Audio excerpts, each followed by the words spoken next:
இறையேசுவில் பிரியமான சகோதர சகோதரிகளே, நமது ஆண்டவர் இயேசு கிறிஸ்துவுடைய திருப்பெயரால் உங்களுக்கும் உங்கள் குடும்பத்தில் இருக்கிற அனைவருக்கும் அன்பும் சமாதானமும் மகிழ்ச்சியும் உண்டாவதாக.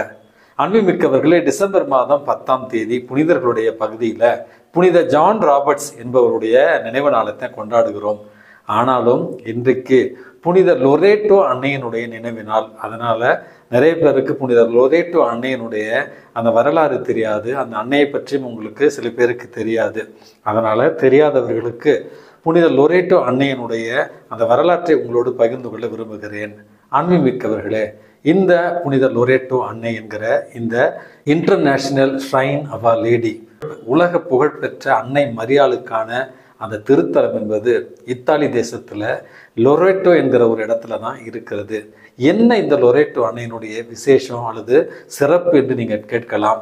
அன்புமிக்கவர்களே, கிபி 1291 ஆண்டு புனித கன்னிமரியால் பிறந்து வாழ்ந்து வளர்ந்து அதற்கு பிறகு கபிரியேல் தூதரால் அந்த மங்கள வார்த்தை சொல்லப்பட்ட அந்த இடமானது இஸ்லாமியர்களால் அழிக்கப்படவிருந்த ஒரு சூழலில் அந்த ஆண்டு 1291 ஆண்டு வானதூதர்களால் நாசரேத்திலிருந்து இத்தாலியில் இருக்கிற லொரேட்டோ என்கிற இடத்திற்கு கொண்டு வரப்பட்டது என்று மக்களால் நம்பப்படுகிறது. அந்த ஒரு இடத்துல தான் அன்னை மரியாள் வாழ்ந்த அந்த வீட்டை அந்த திருத்தலத்தில் இருக்கிற பேராலயத்தில் நடுவில் வைத்து அதன் மேலே ஒரு மிகப்பெரிய ஒரு திருத்தலத்தை, ஒரு பேராலயத்தை கட்டியிருக்கிறார்கள். அன்புமிக்கவர்களே, 2 முறை இந்த லொரேட்டோ அன்னையினுடைய அந்த திருத்தலத்திற்கு செல்கிற ஒரு வாய்ப்பு கிடைத்தது. 2 முறையும் அன்னை மரியாள் வாழ்ந்த அந்த வீட்டினுள்ளே நாமும் நடக்கிற ஒரு பாக்கியம் எனக்கு கிடைத்தது.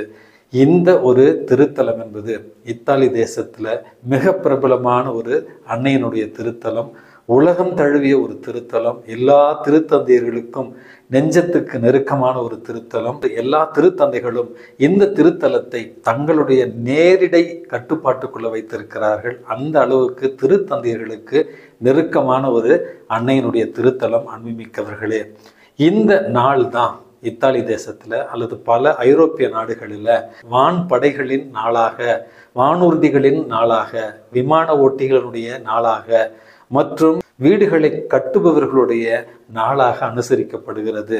இந்த நாளில் இத்தாலி தேசத்துல அன்னைக்கான அந்த வான் ஊர்திகளின் சகாசம், வான் ஊர்திகளின் அணிவகுப்பு உண்மையாகவே கண்கொள்ளா ஒரு காட்சியாக இருக்கும்.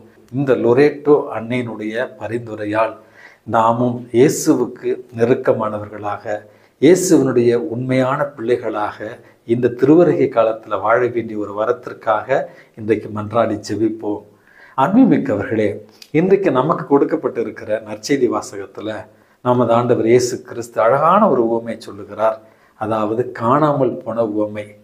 காணாமல் போன ஒரு ஆடு, 99 ஆடுகளையும் அந்த ஆயன் விட்டு காணாமல் போன அந்த ஒற்றை ஆட்டை தேடி கண்டுபிடித்து மகிழ்வுற்றதை தான் இன்றைக்கு நற்செய்தி வாசகமாக நம்ம வாசிக்கிறோம்.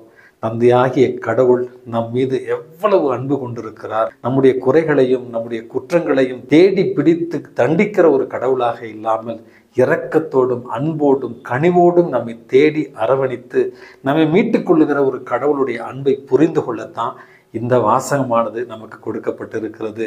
இந்த வாசகத்தை புரிந்து கொள்ள வேண்டும் என்றால் முதலில் நாம் எப்படிப்பட்ட பாவிகளாக இருந்தாலும் நமக்கு மீட்பு உண்டு.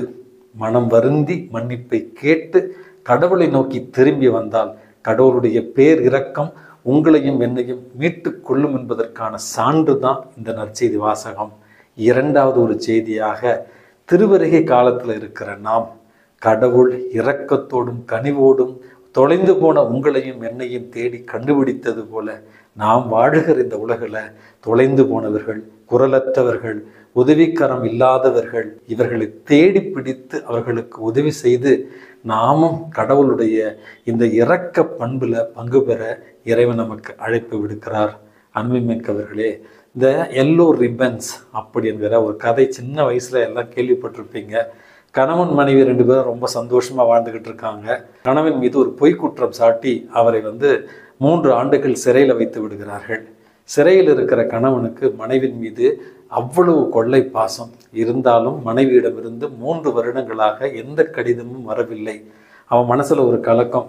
தன்னை உண்மையாகவே குற்றவாளி என்று தன் மனைவி நினைத்து விட்டால் போல ஆகவே தன்னை ஏற்றுக்கொள்ள மாட்டால், தன்னை மறந்து விட்டால் அப்படி என்கிற மனக்கலக்கத்தோடு இருக்கிறான்.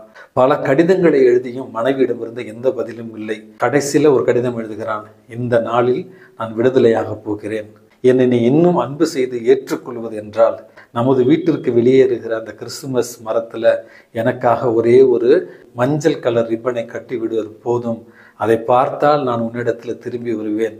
அந்த மஞ்சள் கலர் ரிப்பன் அங்கே இல்லை என்றால் நீ என்னை ஏற்றுக்கொள்ளவில்லை என்று நான் புரிந்து கொண்டு வந்த வழியே திரும்பி சென்று விடுவேன் அப்படின்னு ஒரு கடிதம் எழுதியிருக்கிறான். அவனுக்கான விடுதலை நாள் வந்தது. ஒரு ட்ரெயினில் ஏறி தன்னுடைய ஊருக்கு திரும்ப வருகிறான். கொஞ்சம் கொஞ்சமாக அந்த ஊர் நெருங்க நெருங்க அவனுடைய அருகில் இருந்தவர்கள் எல்லாம் இவனுடைய பதட்டத்தை கேட்டு என்ன ஆச்சு என்று கேட்கிற நேரத்தில் தன்னுடைய கதையை சொல்லுகிறான். தன்னுடைய மனைவிக்காக தான் செல்வதாகவும், வீட்டிற்கு முன்னால கிறிஸ்துமஸ் மரத்துல ஒரு எல்லோ ரிப்பன் மட்டும் இருந்தால் போதும், என் மனைவி என்னை ஏற்றுக்கொள்கிறாள், அந்த ரிப்பன் இல்லை என்றால் என் மனைவி என்னை ஏற்றுக்கொள்ளவில்லை அப்படி என்று அவர்களிடம் சொல்ல, இப்பொழுது அந்த ட்ரெயினில் அந்த கம்பார்ட்மெண்ட்டில் இருந்த எல்லோருமே ஆர்வத்தோடு காத்து கொண்டு இருக்கிறார்கள். அந்த வீட்டில் கிறிஸ்துமஸ் ட்ரீயில் மஞ்சள் கலர் ரிப்பன் கட்டப்பட்டு இருக்குமா அப்படின்னு. அன்புமிக்கவர்களே, ட்ரெயின் கொஞ்சம் கொஞ்சமாக நெருங்க நெருங்க நெருங்க நெருங்க எல்லாருக்குமே பதட்டம் பற்றி கொள்ளுகிறது. அந்த வீட்டிற்கு அருகில் அந்த ட்ரெயின் சென்ற நேரத்தில் எல்லோருமே கைத்தட்டி ஆரவாரம் செய்தார்கள். ஆனால் கணவனுக்கு அச்சம் அதிகமாகிவிட்டது. அங்கே அவர்கள் பார்த்த காட்சி, அந்த கிறிஸ்துமஸ் ட்ரீ முழுவதுமே மஞ்சள் ரிப்பன்களால் கட்டப்பட்டு இருந்தது. தன்னுடைய மனைவி தனக்காக காத்திருக்கிறாள் என்கிற அந்த சந்தோஷத்தில் அந்த கணவன் மகிழ்ச்சியோடு இறங்கி சென்றதாக ஒரு கதை நான் படித்திருக்கிறேன். அன்புமிக்கவர்களே, நம்முடைய கடவுள் நமக்காக காத்து கொண்டிருக்கிறார். எவ்வளவு தூரம் பாவிகளாக இருந்து நாம் அவரை விட்டு விலகி சென்றாலும், ஒளிந்து சென்றாலும், ஓடி சென்றாலும் நமக்காக காத்து கொண்டு தண்டனை கொடுப்பதற்காக அல்ல, மன்னித்து ஏற்றுக்கொள்வதற்காக நமது ஆண்டவர் காத்து கொண்டிருக்கிறார். இந்த திருவருகை காலத்தில் மன்னிப்பை பெற்று இறைவனுடைய அன்பில் நிலைத்திருக்க மன்றாடி ஜெபிப்போம்.